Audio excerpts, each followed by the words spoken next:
ప్రియ సహోదరి సహోదరులందరికీ నా హృదయపూర్వకమైనటువంటి వందనాలు చెల్లిస్తున్నాను.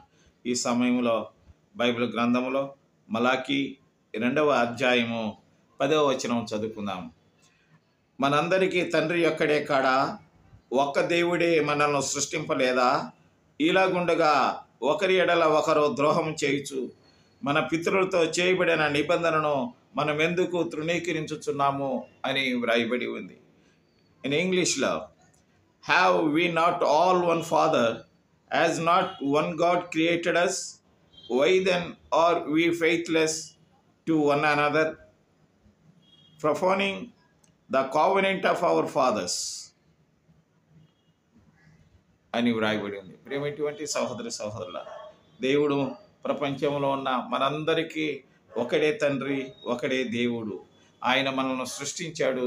కాబట్టి ఆయనకు బిడ్డలుగా మనం ఉండాలంటే ఈ లోకములో పరిశుద్ధంగా జీవించాలి. ఆమేన్.